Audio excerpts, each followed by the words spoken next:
राधे कृष्ण दोस्तों। जैसा कि आप सब जानते हैं जेठ मास चल रहा है। अब कुछ ये समझ लिए आखिरी सप्ताह चल रहा है। इस सप्ताह में भी अगर हम वार के अकॉर्डिंग हनुमान जी की सेवा पूजा प्रार्थना करते हैं तो हमें उसका कई गुना फल मिलेगा। और वार के अकॉर्डिंग अगर हनुमान जी की हम सेवा पूजा करेंगे तो उस वार का भी जो हमारे जन्म पत्री में वो ग्रह कमज़ोर होगा तो उसको भी पावर मिलेगी और वो हमारे घर में सुख समृद्धि और हमारी लाइफ में पॉजिटिविटी लाएगा। जैसे कल गुरुवार है, गुरुवार को हम हनुमान जी की सेवा पूजा कैसे करेंगे ये मैं आपको इस वीडियो में बताऊंगी। तो गुरुवार होने के कारण आप अपने नहाने के पानी में अगर आपके पास केसर उपलब्ध है तो केसर डालिए और नहीं है तो कोई बात नहीं, आप हल्दी भी डाल सकते हैं। तो चुटकी भर हल्दी डालिए और पूरा बाल्टी को जल से भरने के बाद उससे स्नान कीजिए। पीतल का लोटा लीजिए, उसमें थोड़ी सी हल्दी डालिए, थोड़ा गंगा जल डालिए और पूरा लोटा जल से भरने के बाद सूर्य भगवान को अर्घ्य दीजिए। अगर आप 6:30 बजे तक देते हैं तो 3 बार देना है और 8 बजे तक अगर अर्घ्य देते हैं तो 4 बार आपको अर्घ्य देना है। उसके बाद किसी भी प्राण प्रतिष्ठित हनुमान जी के मंदिर में जाके कल जितना हो उतना आप जो चने भूमड़े आते हैं वो चढ़ाइए, चने के बेसन की जो बर्फ़ी आती है वो चढ़ाइए, बेसन के लड्डू चढ़ाइए, सब में तुलसी दल डाल के जितना हो हनुमान जी को चढ़ाइए। जो आपका सामर्थ्य हो, जिसे भी आपका बैठ जाए वैसे उसको हनुमान जी को प्रसाद चढ़ाइए, भोग लगाइए और फिर वो प्रसाद परिवारजनों के साथ छोटे छोटे बच्चों में भी बांटिए। और चने की दाल का कल अगर आप दान करते हैं, बेसन का दान करते हैं किसी ज़रूरतमंद को तो आपका गुरु ग्रह जो होगा जन्म पत्री में वो प्रबल होगा और उससे आपकी जो आध्यात्मिक शक्ति है वो पावर में आएगी और वो आपको बेनिफिट मिलेगा उस चीज़ का। और जैसा कि आप सब जानते हैं कि अभी हनुमान जी की हम अगर विशेष कोई पूजा करना चाहते हैं या कोई विशेष आपकी मन्नत है वो आप मन्नत मांगना चाहते हैं तो गुरुवार के दिन आप विशेष पूजा हनुमान जी करेंगे पीले फूलों से। पीले फूल काय के भी आप ले सकते हैं, पीले फूल आप कोई से भी ले सकते हैं, गेंदे के भी ले सकते हैं, जो भी आपके उपलब्ध हो पीले फूल लीजिए। तुलसी का पत्ता जरूर लीजिए। तुलसी की माला बनाते हैं कल तो उसका आपको बहुत बेनिफिट मिलेगा। तुलसी की माला अगर बनती है तुलसी की माला बनवाइए और पीले फूल की माला बनवाइए। प्राण प्रतिष्ठित हनुमान जी के मंदिर में जाइए, वहाँ पर माला पुजारी जी को दीजिए, अपनी मन्नत बोलिए मनी मन में और हनुमान जी को पहनाइए। हनुमान जी को पहनाने के बाद 1.25 किलो बेसन के जो लड्डू आते हैं, नुक्ति के लड्डू नहीं, बेसन के लड्डू आपको लेने हैं। होते वो भी हैं लेकिन देखो फ़र्क है, वार का फ़र्क है।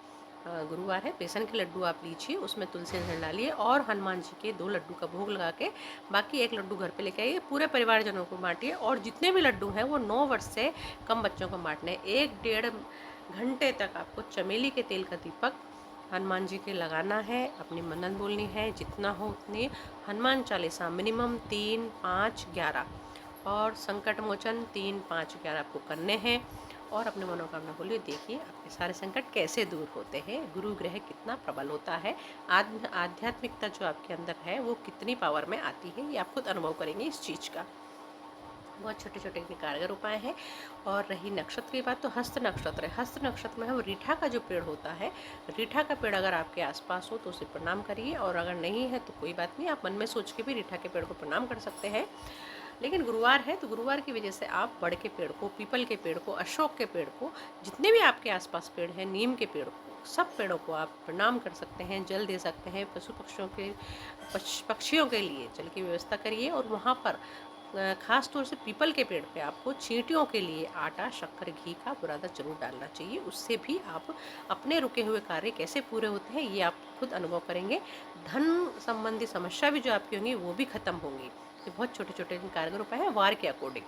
जैसा कि आप सब जानते हैं कि आजकल मैं आपको वास्तु टिप बता रही हूँ कि हमारे घर में पॉजिटिविटी कैसे होनी चाहिए, मतलब नेगेटिविटी को दूर कैसे करना चाहिए, ये सब मैं आपको टिप के बता रही हूँ। तो आप छोटे छोटे टिप फॉलो करिए। मेरे पहले के वीडियो भी वॉच कर सकते हैं, उसमें भी आपको बहुत सारे टिप मिलेंगे। तो अभी मैं आपको ड्राइंग रूम के बारे में बता रही थी। ड्राइंग रूम के बारे में मैंने आपको बताया कि मतलब जो हमारे मेहमान आते हैं उनको किस दिशा में बैठना चाहिए और हमें किस दिशा में बैठना चाहिए।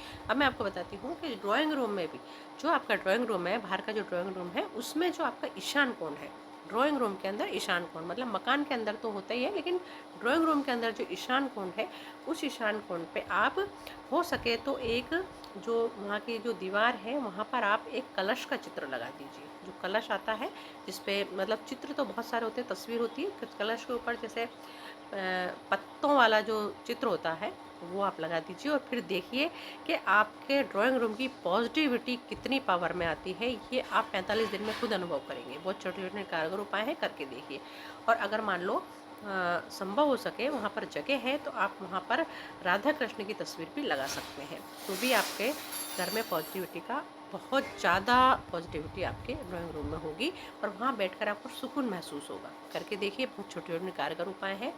और मेरे वीडियो पसंद आ रहे हैं तो लाइक कीजिए, शेयर कीजिए और नए हैं तो सब्सक्राइब कीजिए। सब्सक्राइब करने के बाद बेल आइकन को जरूर दबाइए ताकि मेरे आने वाली वीडियो का नोटिफिकेशन आते से ही मिल सके।